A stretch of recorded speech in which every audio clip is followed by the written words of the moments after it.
आज की वीडियो थोड़ी सी अलग होगी और जहाँ तक थंबनेल से वो आइडिया आपको लग गया होगा। अब ये वीडियो इंपॉर्टेंट इस मोमेंट पे क्यों हो जाती है वो मैं आपको बताता हूँ। तो मेंस का जो अभी फेस चल रहा है, लगभग हर कोई जो है मेंस की प्रिपरेशन कर रहा होगा। ये ट्रेंड हमें कुछ सालों पहले देखने को मिला कि लोग मेंस को ज़्यादा फोकस कर रहे हैं। Mains ready by December, mains ready before pre, ये सारे आपको सुनने को मिलती हैं चीज़ें। अब यहाँ पे जो मेंस रेडी बिफोर दिसंबर या फिर बिफोर प्री की बात होती है, उसको समझना बहुत इंपॉर्टेंट है। क्योंकि फाउंडेशन जो बच्चा कर रहा है उसके साथ चैलेंजेस क्या आते हैं कि वो मेंस कैसे करे उसको समझ ही नहीं आ रहा। अब इसमें कोचिंग इंस्टीट्यूट का भी कहीं ना कहीं रोल है। क्योंकि अगर आप उसको कह रहे हो कि फाउंडेशन आप कवर कराओगे तो वहाँ पे उसको मेंस के लिए आपको रेडी करना पड़ेगा। क्योंकि मेरे पास बहुत सारे कैंडिडेट्स हैं और इनफैक्ट ऐसे कैंडिडेट्स हैं जो और भी प्रोग्राम्स में इनरोल्ड है। बहुत सारे प्रोग्राम अभी है मेंस के, वहाँ से वो लोग आ रहे हैं और कहते हैं कि अभी जो चैलेंज वो सबसे ज़्यादा फेस कर रहे हैं कि मेंस में आंसर कैसे लिखना है। वो आंसर लिखना अभी तक उनको नहीं आया। तो ये सारे चैलेंजेस हैं। फाउंडेशन वाले की अलग कहानी है। उसका कहना है कि सर 8 से 9 घंटे क्लासेस चलती है। अब उस पर टीचर का कहना है कि फाउंडेशन की क्लासेस भी करो, मेंस के लिए आंसर भी लिखो, प्री के लिए फिर 2-3 घंटे अलग निकालो, ऑप्शनल के लिए अलग से कुछ और निकालो, 3 से 4 घंटे नोट्स बनाओ, ये करो वो करो। तो परेशान है लोग। मतलब ये चीज़ ऐसा नहीं है कि मैंने अचानक से वीडियो बना दी। मैं कभी ऐसी वीडियोज़ नहीं बनाता हूँ। मुझे ऐसा लगा कि ये इंपॉर्टेंट चीज़ है, डिस्कस करने वाली चीज़ है, और इसलिए ये चीज़ मैं यहाँ पे डिस्कस कर रहा हूँ। अब इसका सॉल्यूशन क्या है? सबके अपने अपने चैलेंजेस होंगे, उसका सॉल्यूशन भी तो होना चाहिए। थोड़ा सा अनकन्वेंशनल सॉल्यूशन होगा, क्योंकि मैं उसमें बिलीव नहीं करता हूँ कि मैं आपको कुछ बता दूँ और आप वो चीज़ कर लो और आपकी प्रॉब्लम सॉल्व हो जाए। क्योंकि ये चीज़ होती नहीं है। ये सिर्फ कहने में अच्छी लगती है। मतलब मैं अथॉरिटी ले सकता हूँ आपके ऊपर, मैं कुछ सॉल्यूशन दे दूंगा, मैं कह दूंगा ऐसा कर लो वैसा कर लो, मैं क्लियर करा दूंगा, मैं ये करा दूंगा, मुझे ज्वाइन कर लो। उससे क्या होगा कि मैं सिर्फ आपके ऊपर अथॉरिटी लूंगा, और अथॉरिटी लेने से मुझे फ़ायदा होगा। मैं अपने कोर्सेज बेच सकता हूँ, मैं अपनी अथॉरिटी दिखा सकता हूँ आपको, लेकिन आपको कुछ फ़ायदा होगा नहीं। क्योंकि वो सोल्यूशन आपके लिए टेलर्ड होगा नहीं, और कहीं ना कहीं अगले साल जाके आप फिर उस क्रिएटर को, उस टीचर को या फिर उस कोचिंग इंस्टीट्यूट को गाली बकोगे। ये चीज़ बहुत कॉमन है, और मेरे पास ऐसे बहुत सारे कैंडिडेट्स हैं जो आके ये चीज़ सेम रिपीट करते हैं कि सर ऐसी ऐसी प्रॉब्लम है, यहाँ पे इसलिए इनरोल था, यहाँ नहीं हुआ, वहाँ पे इसलिए इनरोल था, वो नहीं हुआ, और अभी क्या करूँ समझ नहीं आ रहा है। तो सॉल्यूशन को देखने से पहले प्रॉब्लम को आप समझो। ये जो स्टार्टिंग का पॉइंट है ना, स्टार्ट पॉइंट, जून से सितंबर अभी तक बीत चुका है, और प्री के बाद वाला जो टाइम है ना, जून, वहाँ से हम चालू कर रहे हैं कि कोई एक कैंडिडेट होगा जिसने प्लान किया होगा मैं जून से चालू करूंगा पढ़ना। अब इसमें थोड़ा डिले किया होगा कुछ लोगों ने, और जून छोड़ के वो थोड़ा सा और डिले होकर जुलाई तक आए होंगे। कुछ और महान होंगे वो अगस्त तक आए होंगे, और कुछ ऐसे भी होंगे जो सितंबर में आके स्टार्ट कर रहे हैं। उनको लग रहा है कि हम सितंबर में चालू करके चीज़ें क्लियर कर सकते हैं। देखिए, हो भी सकता है, नहीं भी हो सकता है, लेकिन ज़्यादा पॉसिबिलिटी किसकी है कि नहीं होगा। अब ऐसा मैं क्यों कह रहा हूँ? क्योंकि ऑलरेडी बहुत सारे टॉपर्स हैं, बहुत सारे ब्रिलियंट माइंड्स हैं, जिन्होंने ये चीज़ नोटिस की है, जिन्होंने ये चीज़ देखी है कि आप इस एग्ज़ाम को 8 से 10 महीने में क्रैक नहीं कर सकते, बहुत मुश्किल है। हाँ, कुछ चीज़ें अगर आपके फेवर में होती हैं, उस सिचुएशन में आप कर लेते हो, नहीं तो फिर यहाँ पे लोग 2-2 3-3 साल से लगे हुए हैं और ये चीज़ उनकी होती नहीं। तो यहाँ पे जो फेज़ है ना, ये स्टार्टिंग वाला, कह लेते हैं कि सितंबर में आप हो, और आज 19 सितंबर है, मैं ये वीडियो रिकॉर्ड कर रहा हूँ। टोटल अगर हम कहें तो हमारे पास कितने दिन बचे हुए हैं? 336 डेज के आसपास मेंस 26 के लिए बचे हुए हैं। अगर प्री की बात करें, प्री के लिए हमारे पास लगभग 245 डेज बचे हुए हैं। 1-2 दिन मैंने हटा दिए, एग्जैक्ट अगर देखा जाए तो 247 डेज है। तो प्री के लिए 245 डेज है, और मेंस के लिए 336 डेज आपको देखने को मिल रहे हैं। अब प्री से मेंस का जो गैप है वो बहुत कम है, 89 डेज का। यहाँ पे सिर्फ और सिर्फ आप रिवीजन कर सकते हो, कुछ चीज़ों को प्रैक्टिस कर सकते हो। नया कुछ ऐड करना बहुत मुश्किल है। वैल्यू एडिशन के लेवल पे किया जा सकता है, लेकिन कॉन्सेप्चुअल लेवल पे अगर आप सोचो कि इस 90 दिन में आप कुछ एक्स्ट्रा कर लोगे, बहुत मुश्किल है, नहीं होने वाला। और चीज़ें बहुत ज़्यादा खराब हो जाएंगी जब आपका प्री निकल जाए और आपका मेंस रह जाए। ये प्री और मेंस के बीच का गैप हमने देख लिया, ये ग्रीन वाला पार्ट, कि यहाँ पे तो सिर्फ रिवीजन हो सकता है। यानी कि यहाँ के लिए हम एक्स्ट्रा कुछ नहीं छोड़ सकते, सिर्फ और सिर्फ हम ये चीज़ रख सकते हैं यहाँ के लिए कि रिवीजन हम कर लें, प्लस बहुत ज़्यादा होगा तो वैल्यू एडिशन का पार्ट हम यहाँ पे कवर कर लेंगे। जो हमारे आंसर्स को एनरिच करना है वो वाला पार्ट हम यहाँ के लिए रख सकते हैं।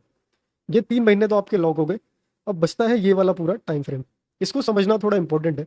यहाँ पे ग्राफ देख रहे हो आप, ये ग्राफ ऊपर की तरफ जा रहा है, यहाँ पे टॉपर बन रहे हो आप, और दूसरा ग्राफ है यहाँ पे ये नीचे की तरफ आ रहा है और ड्रॉपर बनते हो आप यहाँ। और ये चीज़ें बहुत लोगों के साथ हो चुकी होंगी। मुझे लगता है कि बहुत लोग रिलेट कर पाएंगे जिन्होंने ऑलरेडी काफ़ी मेहनत की थी इसके पिछले वाले अटेम्प्ट में, लेकिन कहीं ना कहीं उनको ड्रॉप करना पड़ा, या फिर उस तरीके से उनका रिस्पॉन्स दिखा नहीं या रिजल्ट दिखा नहीं जिस तरीके से उन्होंने सोचा था। अब इसमें होता क्या है, ये टाइम जो है 250 दिन, 200 दिन, ये हर 200 दिन पे, हर 100 दिन पे, हर 150 दिन पे आपको एक कोई ना कोई वीडियो दिख जाएगी जिसमें ये कहा जा रहा है कि आओ 150 दिन में क्लियर कर लो, आओ 100 दिन में क्लियर कर लो, आओ 250 दिन में क्लियर कर लो। लेकिन ये चीज़ आपको समझना पड़ेगा ऐसा नहीं होता कि आप 250 दिन में बैठो और क्लियर कर लो, अचानक से आप उठोगे और वो 250 दिन वाला मोटिवेशन लोगे, कोई टाइम टेबल किसी का मिल गया उसको फॉलो करोगे। चांसेस है कि आप उस टाइम टेबल को निकाल के लाओ, उसको अपने टेबल पे चिपका लो। बहुत ज़्यादा कह रहा हूँ मैं, इतना करता नहीं कोई, फिर भी अगर आपने उतना कर लिया, उसके बाद भी क्या होगा कि आप उसको फॉलो नहीं करोगे, कुछ दिन बाद फिर आप 100 दिन वाला प्लान ढूंढोगे, फिर आप 150 दिन वाला प्लान ढूंढोगे। तो ऐसे में मेरा सजेशन क्या होगा, आपके पास टाइम तो होता है, 20-25 मिनट फ्री टाइम निकालो। क्योंकि आपको करना क्या है यार, सोचो ना, आपको सिर्फ दिन भर बैठ के एक टेबल पे पढ़ाई करनी है, और एक्स्ट्रा क्या करना है। जो लोग जॉब वाले हैं, जो लोग कुछ और करते हैं, उनकी बात अलग है। मेरे पास जो लोग आते हैं जॉब वाले, बहुत सारे कैंडिडेट्स हैं हमारे, मैं उनको देखता हूँ तो मुझे लगता है यार इतनी मेहनत कोई कैसे कर सकता है। कोई 8 घंटे 9 घंटे जॉब कर रहा है, ट्रैवल कर रहा है, उसके बाद भी वो चीज़ें कंटिन्यू कर रहा है। डेली के 2 आंसर लिखना, टेस्ट को कंटिन्यू देना, हर वीक पे एक टेस्ट होता है, डेली मैं 2 आंसर कहता हूँ लिखने के लिए, वो सारी चीज़ें रेगुलर करके लाना। तो अगर कोई जॉब वाला जो 6-7 घंटे 8 घंटे जॉब कर रहा है, उसके बाद चीज़ें वो कंप्लीट कर रहा है, तो मुझे लगता है आप लोग जो लाइब्रेरी में बैठ के या फिर घर पे बैठ के जो पढ़ते हैं ना, उनके लिए चीज़ें बहुत ईजी है। और उनके लिए कुछ नहीं है, पूरा दिन बैठ के सिर्फ पढ़ना है, टाइम ही टाइम है। तो ऐसे में वो 20-25 मिनट का टाइम आप निकालो, और उस 20-25 मिनट में बैठ के सोचो कि आपकी एक्चुअल प्रॉब्लम है क्या। क्या आप लैग करते हो राइटिंग में, क्या आप लैग करते हो प्री में, क्या आपका ऑप्शनल कवर है कि नहीं, क्या उस कवरेज से आप क्वेश्चन सॉल्व कर पा रहे हो या नहीं। ये सारी चीज़ें खुद से आप पूछो, कुछ 10-12 क्वेश्चन की लिस्ट बना लो, जैसे कि मैं कह रहा हूँ, और खुद से वो क्वेश्चंस पूछो कि अच्छा मेंस में क्या क्या कवर हो चुका है, सिलेबस में कितनी चीज़ें हैं, क्या मुझे सिलेबस याद भी है या नहीं। क्योंकि सिलेबस भी याद नहीं है लोगों को, उनको लगता है क्लियर हो जाएगा, ऐसे ही हलवा है। इतना ईजी एग्ज़ाम नहीं है, एग्ज़ाम बहुत टफ है। और वो जो कहते हैं ना 150 दिन में ये करा दूंगा, 200 दिन में ये करा दूंगा, वो 5,000 लोगों का एक सिंगल बैच चलाते हैं, उसमें से अगले साल कोई 4 कोचिंग इंस्टीट्यूट से मिलके, कोई 4 साल से खुद से प्रिपेयर कर रहा है, वैसा कोई टॉपर आता है, उसको कुछ पैसे दिए जाते हैं, और वो आके उनकी कोचिंग में शक्ल दिखा देता है। और ये सारी चीज़ें बहुत लोगों ने एक्सपोज की है। इनफैक्ट मेरे पास बहुत सारे ऑफर ऐसे आए कि सर ये रैंक आप क्लेम कर लो, सर इसके इंटरव्यू हम आपको दे देंगे, इसका इंटरव्यू कर लो। ये सारी चीज़ें होती हैं, कुछ पैसे वो डिमांड करते हैं, और ये एक्चुअल चीज़ है। मतलब मुझे नहीं पता था कि ऐसा सही में होता होगा, लेकिन जब ये चीज़ें मैंने एक्सपीरियंस की तो मुझे आइडिया लग गया कि क्या चीज़ें इसमें काम करती है। तो ये रियलिटी है यहाँ की। अगर आप सोच रहे हो 200 दिन में क्लियर हो जाएगा, इतना आसान नहीं है। बैठो खुद के साथ 25 मिनट 30 मिनट, नहीं एक दिन में चीज़ें क्लियर हो रही, दूसरे दिन फिर बैठो, तीसरे दिन फिर बैठो, प्लान करो, और फिर उसको एग्जीक्यूट करो। सजेशन क्या होगा मेरी तरफ से, ये जो पहला स्लॉट दिख रहा है ना आपको 100 दिन के आसपास का, यहाँ पे ट्राई करो। मेन से रिलेटेड काफ़ी चीज़ें आपकी हो जानी चाहिए। फॉर एग्जाम्पल कुछ सब्जेक्ट्स ऐसे हैं जहाँ पे आपको ये आइडिया लग जाना चाहिए कि अच्छा इसके आंसर लिखे कैसे जाते हैं। एटलीस्ट आप कुछ 100-150 आंसर लिख लो, बहुत ईजी है। 100 दिन में 100 आंसर लिखना बहुत ईजी है। आप इनफैक्ट 200-250 आंसर तो ईजिली लिख सकते हो। प्री का कुछ अगर आपको लगता है कि थोड़ा पीछे हो, आप लैग करते हो प्री में, प्री के थोड़े PYQ सॉल्व कर लो, थोड़े MCQs देख लो। डेली के अगर 10 MCQs भी आप सॉल्व कर रहे हो, एक हैबिट बना लो, 10 MCQ अगर 100 दिन आप सॉल्व करते हो, 1000 MCQ आपके सॉल्व हो जा रहे हैं। जो 4000-5000 MCQ वाला कोर्स चलाते हैं ना लोग, आप सोच के देखो, दिन के सिर्फ 10 MCQ आप सॉल्व कर रहे हो, और 100 दिन में 1000 MCQ आपके सॉल्व हो जा रहे हैं। इसके बाद प्री का ये पूरा टाइम फ्रेम आपके पास बचा हुआ है, इसमें आप 150 दिन और प्रैक्टिस करोगे, और वो 150 दिन भी फिर आप सिर्फ 10 क्वेश्चन उठाओ, 20 क्वेश्चन उठाओ, आपको दिख रहा है कि 4-5 हज़ार क्वेश्चन ईजिली आप कर सकते हो। तो ये चीज़ प्लान करो, कहाँ पे आप वीक हो, कहाँ पे आप स्ट्रांग हो, उसको आइडेंटिफाई करो, और उसके अकॉर्डिंग अपना टाइम टेबल बनाओ। अब मैं कुछ आपको कह दूं, वो बना के कुछ मतलब है नहीं, जब तक आप खुद के लिए वो टेलर्ड सॉल्यूशन नहीं निकालोगे, चांसेस हैं कि इसका कोई फ़ायदा होने वाला नहीं है। तो ये चीज़ आप समझो। और एक चीज़ और बहुत इंपॉर्टेंट है, यहाँ पे आप देखो, ये जो आप ग्राफ देख रहे हो ना, कुछ ऊपर नीचे जा रहा है, ये ऐसे नहीं रैंडमली मैंने बना दिया इसको, इसका रीज़न है। ये जो ब्लैक वाला ग्राफ देख रहे हो, ये सक्सेस की तरफ लेके जा रहा है, आपको टॉपर बना रहा है। और ये वाला ग्राफ जो देख रहे हो, ये आपको ड्रॉपर की तरफ ले जा रहा है, कहीं ना कहीं यहाँ पे आप फेल हो रहे हो। अब इसको समझो, ये जो यहाँ पे इफेक्ट देख रहे हो आप, कि पीक आने के बाद फिर से आप नीचे की तरफ आ रहे हो और फिर ऊपर जा रहे हो, और ये इसी तरीके से कंटिन्यू हो रहा है। वहीं पे यहाँ आप देख रहे हो, ऊपर जा रहे हो फिर नीचे आ रहे हो, फिर ऊपर जा रहे हो फिर नीचे आ रहे हो। इसको क्या कहते हैं, ये जो यहाँ पे आपको दिख रहा है ना ब्लैक वाले में, इसको कहते हैं डनिंग क्रूगर इफेक्ट। अगर इसको सर्च करोगे तो शायद आपको मिल जाए, अगर एग्जैक्ट मुझे सेम नाम याद है तो। इसमें होता क्या है कि आप जब पढ़ना स्टार्ट करते हो तो आपको लगता है कि सारी चीज़ें आ रही है, और एक मोमेंट आता है, आपको फील होता है कि मुझे तो सब आ गया। जैसे अभी कहते हैं ना लोग, आप लोग में से बहुत लोग कॉन्फिडेंट होंगे कि अरे सर पॉलिटी 2 बार कर लिया, हिस्ट्री 3 बार कर लिया, ये 4 बार हो गया, ये 1 बार हो गया, ये 50% हो चुका है। अगर मैं उस पर एक क्वेश्चन पूछ दूँ, चांसेस बहुत ज़्यादा है कि एक सिंगल क्वेश्चन का आंसर ना कर पाओ, या फिर एक सिंगल आंसर पूरा लिखने के लिए कह दूँ, चांसेस है नहीं लिख पाओगे। क्योंकि ये सेम चीज़ मैंने बहुत लोगों के साथ देखी है। तो होता क्या है कि जब आपके पास कुछ नॉलेज नहीं होती, तो थोड़ी सी नॉलेज लेके आपको लगता है कि आपके पास सारी नॉलेज आ गई, और फिर वहाँ से जब आपसे चीज़ें नहीं होती, तो वो ग्राफ एकदम नीचे जाता है, और यहाँ पे एकदम लोवेस्ट पॉइंट आप हिट करते हो कि अरे मेरे बस की नहीं है, मुझसे नहीं होगा, और यहाँ पे बहुत से लोग बाहर निकल जाते हैं। तो ये नहीं करना है आपको, इसके बाद कंटिन्यू करना है। और फिर ये जो ग्राफ है लगा रहेगा इसी तरीके से, ups and downs, ups and downs. लेकिन आपको एक चीज़ ध्यान रखनी है कि जब डाउन्स आएंगे तो आगे वाले जो डाउन्स है वो इतने ज़्यादा प्रोमिनेंट नहीं होंगे, वो छोटे छोटे होंगे, ये आप देखो।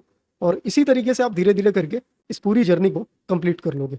वहीं पे दूसरी साइड है, यहाँ पे क्या है कि आप मोटिवेट हुए, 100 दिन का प्लान दिखा, 200 दिन का प्लान दिखा, यहाँ पे तो एकदम पीक पे आ गए। लेकिन यहाँ से गिरना चालू हो गए, फिर थोड़ा बहुत करोगे, फिर कोई लेके आएगा कि चलो 100 दिन का प्लान है, यहाँ पे कह लेते हैं 250 दिन वाला था, और यहाँ पे कह लेते हैं 100 दिन वाला था। फिर से आप एकदम मोटिवेट हो जाओगे, 100 दिन में तो सब कुछ कर डालूंगा, फिर वहां से नीचे होना चालू हो गए। और ये दिख रहा है आपको कि आप धीरे धीरे धीरे धीरे करके फेलियर की तरफ जा रहे हो। ये चीज़ आपको नहीं करनी। मेरे ख्याल से आपको ये चीज़ फॉलो करनी है। खुद के लिए बैठो, प्लान करो कि 50 दिन है, 100 दिन है, जो भी आपके अकॉर्डिंग जितना भी आप टाइम दे सकते हो जिस चीज़ को, उस हिसाब से प्लान करो। और उस तरीके से फिर अपना टाइम टेबल फ्रेम करो, उसको एग्जीक्यूट करो, उस पर काम करो, और रिजल्ट आपको दिखेगा। ऐसा भी नहीं कि बहुत मुश्किल है, और ऐसा भी नहीं कि बहुत ईजी है। जो लोग कहते हैं ना 3,000 ये करा दूँ, 4,000 ये करा दूँ, 250 दिन में ये करा दूंगा, 200 दिन में ये करा दूंगा, देखो चीज़ें काम कर सकती है, नहीं भी कर सकती है। लेकिन जब आप खुद के लिए करोगे ना, तो चांसेस बहुत ज़्यादा है कि आपको सक्सेस मिल जाए, क्योंकि आप खुद के लिए कर रहे हो। और वो जो इंसान कह रहा है ना मैं आपको ये करा दूंगा, वो करा दूंगा, आपको क्या लगता है आपके लिए कर रहा है वो?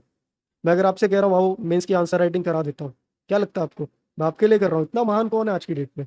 अगर इतना ही महान हो आप, तो करोड़ों का बिजनेस हो रहा है, फ्री कर दो ना 2-4 बैच। नहीं कर सकते? क्यों नहीं कर सकते? किसके लिए कर रहे हो आप? अपने लिए कर रहे हो। तो जब अपने लिए कोई करता है, तो अपने अकॉर्डिंग उसको प्लान करता है, अपने अकॉर्डिंग डिज़ाइन करता है। कहने का मतलब यही है मेरा कि आप खुद के लिए करो, और खुद के लिए उसको प्लान करो, खुद के लिए उसको डिज़ाइन करो, तब आपको रियल रिजल्ट दिखेगा। ऐसा नहीं कि किसी और को फॉलो कर लो। करना है तो कर सकते हो, कहीं ना कहीं इनपुट आपका ही होगा, उनकी हेल्प ले सकते हो, थोड़ा बहुत फ़ायदा कर सकते हैं वो। लेकिन एंड टू एंड मेहनत आपको ही करनी पड़ेगी, सिर्फ अकेले आप हो जो क्लियर करोगे। थोड़ा सा टाइम इस पे और मैं लूँगा। और एक चीज़ बहुत इंपॉर्टेंट है, और कहीं ना कहीं साइकोलॉजिकल भी है, मुझे ऐसा लगता है कि जब आप इनिशियल फेज में होते हो ना, जहाँ पे आप वल्नरेबल हो, वल्नरेबल कहाँ पे हो? जहाँ पे आप डर रहे हो, जैसे ये 250 दिन दिखे, या फिर यहाँ पे आप देखोगे नोटिफिकेशन रिलीज हो जाएगी, या फिर आप देखोगे प्री की डेट आपको पता है, और 10 दिन बचे हैं उसको, 20 दिन बचे हैं, 50 दिन बचे हैं, 100 दिन बचे हैं। तो वहाँ पे आप क्या होते हो? वल्नरेबल होते हो। आपको डराया जा सकता है कि सिर्फ 100 दिन है, सिर्फ 50 दिन है, सिर्फ 200 दिन है। वहां पे इंसान आपसे अथॉरिटी लेना चाहेगा। वो क्या अथॉरिटी लेगा? कि आ जाओ मैं करा देता हूँ। जो प्रॉफिट मैक्सिमाइजेशन को देखेगा ना, वो सिर्फ यही सोचेगा कि आ जाओ मैं करा देता हूँ। क्यों? क्योंकि मेरे पास अथॉरिटी आएगी। आप मेरे पास आओगे कि अरे मेरा कुछ ये भला करा दे, कुछ मेरा ये फायदा करा दे, मेरी नैया पार लगा दे। ये तरीके होते हैं। तो जब उस स्टेट में आपसे वो अथॉरिटी लेगा, तो वो आपसे कहेगा कि मैं करा रहा हूँ। लेकिन जब आपको सक्सेस मिल जाएगी, जब आप टॉप कर जाओगे, टॉपर बन जाओगे, सेम इंसान कहेगा कि यार ये तो मेरा इसमें कुछ है नहीं, ये सामने वाले की मेहनत है। एंड टू एंड आपको ही पता है कि मेहनत सिर्फ और सिर्फ सामने वाले की है। टीचर भी करता है मेहनत, ऐसा नहीं कह रहा हूँ नहीं करता है, लेकिन जो रियल मेहनत है, जो रियल रिजल्ट है, वो कहीं ना कहीं कैंडिडेट लेके आता है, मेरा ऐसा मानना है। अगर मैं कल को कुछ मेहनत करूँ किसी के ऊपर, तो मैं ये नहीं कह सकता कि ये रिजल्ट मेरी मेहनत से आया, वो रिजल्ट सामने वाले की मेहनत से आया। अगर सेम रिजल्ट मेरी मेहनत से आ सकता था, तो मेरा क्यों नहीं आ गया? या फिर जितने लोगों को मैंने वो चीज़ समझाई, वो चीज़ सिखाई, उन सबका क्यों नहीं आ गया? किसी एक इंसान का क्यों आ रहा है? सबका आना चाहिए था ना, अगर मेरी मेहनत से हुआ है तो। ये चीज़ आपको समझनी पड़ेगी। वहाँ पे वो हम्बल हो जाएगा, और यहाँ पे आपसे अथॉरिटी लेगा। और यहाँ पे वो अथॉरिटी लेके कुछ बेचेगा, और वहाँ पे वो हम्बल होके बेचेगा, क्योंकि आपको लगेगा अरे ये तो बहुत हम्बल है, इसने तो सिलेक्शन दे दिया, फिर भी इसकी बातें देखो ऐसी है। ये साइकोलॉजिकल होता है। आप थोड़े आगे जाओगे तो समझोगे। जो लोग इस स्टेज से निकल चुके हैं वो बहुत अच्छे से रिलेट कर रहे होंगे। जो अभी इनिशियल फेज में है, उनको थोड़ा सा टाइम लग सकता है, या तो फिर अगर समझदार है तो चांसेस है कि यहाँ पे वो चीज़ को वो समझ ले। तो ये चीज़ मुझे एड्रेस करनी थी। बाकी टाइम बहुत कम है। यहाँ पे आप देख सकते हो नोटिफिकेशन 14 जनवरी को देखने को मिलेगा आपको। यहाँ से आप फॉर्म भरना चालू करोगे, कुछ दिन आपका एप्लीकेशन में जाएगा। यहाँ पे आप परेशान भी होगे, थोड़ा पढ़ाई आपकी डाउन जाएगी, फिर आप उठोगे। इसके बाद प्री आने वाला है 24 मई को, उसके लिए आप प्रिपेयर करोगे, ये सारी चीज़ें प्लान करोगे। जनरली हम क्या करते हैं, ये स्लॉट प्री के लिए रखते हैं, लेकिन कुछ केसेस में मेंस या फिर ऑप्शनल को साइड बाय साइड आप थोड़ा टाइम दे सकते हो। इसके बाद ये वाला स्लॉट हमने देख लिया सिर्फ और सिर्फ रिवीजन के लिए है, और ये स्लॉट हमने देख लिया ज़्यादातर इसमें फोकस मेंस पे होगा। साइड बाय साइड अगर आपको लगता है वीक हो प्री में, तो सी सेट हो गया, प्री के कुछ एमसीक्यूज हो गए, वो सब आप कर सकते हो। प्लस ऑप्शनल आपको इसमें करना है। ये एक ब्रॉड ओवरव्यू है, इसको आप अपने हिसाब से डिज़ाइन करो कितना टाइम आपको किसके लिए देना है। 20-25 मिनट लगता है, इससे ज़्यादा नहीं। जितने में वीडियो आपने देखी है, मुझे लगता है इतना अगर आप खुद पे टाइम दे देते तो इससे बेहतर कुछ डिज़ाइन करके आप बना सकते थे। तो ये सारी चीज़ें हैं। और अगर फिर भी आपको लगता है कि आपको कुछ ऐसा प्लान चाहिए कि जिसमें 250 दिन 200 दिन का प्लान दिया गया हो और वो आप फॉलो कर लो और आपको सॉल्यूशन मिल जाए, तो मैं वो भी बना दूंगा। लेकिन उसके लिए फिर आप बता दो कि वो चीज़ आपको चाहिए। कमेंट सेक्शन में आप कह सकते हो, या तो फिर टेलीग्राम हैंडल है, ये वाला जो हैंडल है टीम रेडी आई एस, यहाँ पे आप मुझसे कांटेक्ट कर सकते हो। और ये वाला जो हैंडल है रेडी आई एस टीम, यहाँ पे आप टीम से कांटेक्ट कर सकते हो, वो आपको कोर्स वगैरह की डिटेल दे देंगे। उसके अलावा यहाँ पे एक क्वेश्चन आपको दिख रहा होगा और यहाँ पे मॉडल आंसर दिख रहा होगा। ये एक इनिशिएटिव है, टेलीग्राम ग्रुप पे आप जाओगे हमारे रेडी आई एस, और इस पे आपको ये चीज़ें मिल जाएंगी। डेली एक क्वेश्चन होता है, उस क्वेश्चन को कैसे अप्रोच करना है वो दिया होता है, और उसका मॉडल आंसर डेली जो है एक फिक्स टाइम पे आपको देखने को मिल जाता है। तो यहाँ से भी आप प्रैक्टिस कर सकते हो मेंस की। डेली एक क्वेश्चन भी करोगे बहुत है, और मॉडल आंसर से उसको मैच करा लो। तो मुझे लगता है कि ये चीज़ को आपको फॉलो करना चाहिए। बाकी अगर आप अपना खुद का कुछ कर रहे हो तो वो भी ठीक है, लेकिन हाँ कुछ ना कुछ फॉलो ज़रूर करो कि डेली आप एक आंसर लिखो, 2 आंसर लिखो, 3 आंसर लिखो, मिनिमम एक तो लिखना है आपको। एटलीस्ट दिसंबर तक कर लो। उसके आगे का पार्ट जो है वो आप थोड़ा सा लाइटली ले सकते हो, प्री के लिए थोड़ा उस पर ज़्यादा फोकस कर सकते हो। तो ये सारी चीज़ें हैं। और अगर आपको डिटेल्ड शेड्यूल चाहिए या फिर कुछ ऐसा प्लान हो तो कमेंट सेक्शन में आप बता सकते हो, या तो फिर पर्सनल पे आ सकते हो, वहाँ पे कुछ क्वेरी है तो वो हम सॉल्व कर सकते हैं। तो फाइनली इसको एंड करने से पहले एक चीज़ मैं और कहना चाहूँगा आप लोगों से। अगर आपको लगता है कि वीडियो से आपकी हेल्प होती है तो उसको लाइक कर सकते हो, आप चैनल को सब्सक्राइब कर सकते हो, आपका डिसीजन है। मेरे एंड से सिर्फ मैं अपील कर सकता हूँ, और वो भी मैं इसलिए कर रहा हूँ क्योंकि मुझे लगता है कि ये इनिशिएटिव काफ़ी हेल्प कर रहा है लोगों को। जो टॉपर्स का एनालिसिस है या फिर जो कंपैरिजन है, वो सारी चीज़ें काफ़ी हेल्पफुल है। तो जिन तक ये चीज़ें नहीं पहुँच रही उन तक भी ये चीज़ें पहुँचे, बस मेरी ये अपील है, इसलिए मैं ये चीज़ें आपसे कह रहा हूँ। बाकी आपका डिसीजन है। और फाइनली इसको एंड करते हैं, बाकी मिलते हैं अगली वीडियो में। तब तक के लिए आप टेलीग्राम ग्रुप ज्वाइन कर सकते हो, और ये जो डेली आंसर राइटिंग का इनिशिएटिव है इसको फॉलो करके अपनी आंसर राइटिंग इंप्रूव कर सकते हो।